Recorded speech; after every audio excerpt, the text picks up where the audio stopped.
Mise à jour le 31 juillet à 17h27, après l'annonce du décès de Jeanne Moreau à l'âge de 89 ans, Arte consacre sa soirée à lui rendre hommage. À 10h50, retrouvez le journal d'une femme de chambre réalisé par Louise Buñuel en 1964, suivi de Jules et Jim de François Truffaut. D'autres chaînes s'apprêtent à dire au revoir à l'actrice en rediffusant ses films cultes au cours de la semaine. Synopsis. À la fin des années 20, un train s'arrête dans une petite gare normande. Célestine, la nouvelle bonne du vénérable Monsieur Rabour, en descend. Joseph, un domestique antipathique, la mène en carriole jusqu'à la propriété bourgeoise du prieuré. Bientôt, Célestine n'ignore plus rien des travers de chacun.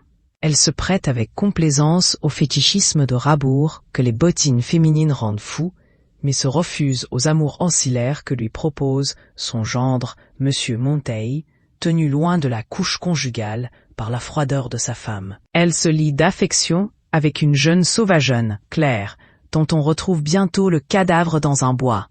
Dimanche soir, vous étiez 3,73 millions de téléspectateurs, 18% de PDA, à être scotchés devant le match de l'Euro féminin opposant la France à l'Angleterre et diffusé sur France 3. TF1, habituellement en tête des audiences, n'était pas loin derrière avec le film Fonzie. Porté par José Garcia, il a été regardé par 3,58 millions de fidèles, soit 17,8% du public. M6 a réussi à captiver 2,31 millions de Français avec son nouveau numéro de Capital, intitulé Camping, chambre d'hôte ou location, qui gagnera la bataille de l'été.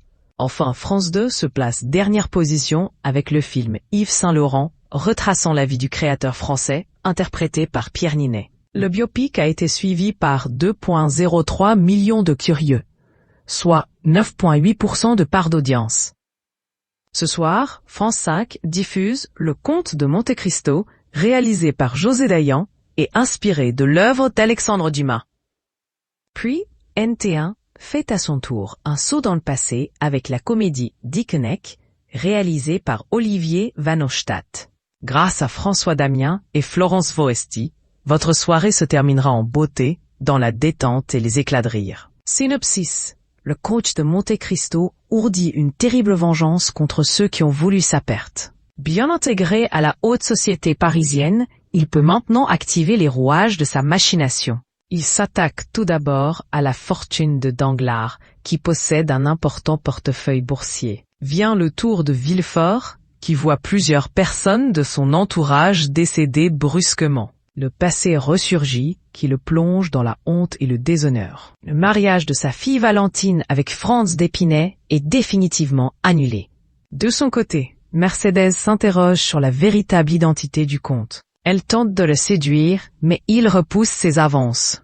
Synopsis. Jean-Claude et Steph sont deux amis d'enfance, inséparables et pourtant très différents. L'un est vantard, donneur de leçons et séducteur, impénitent. L'autre est timide et romantique. Bien décidé à aider son ami à trouver l'âme sœur, Jean-Claude lui propose un parcours qu'il devra suivre à la lettre, du moins du A jusqu'au G.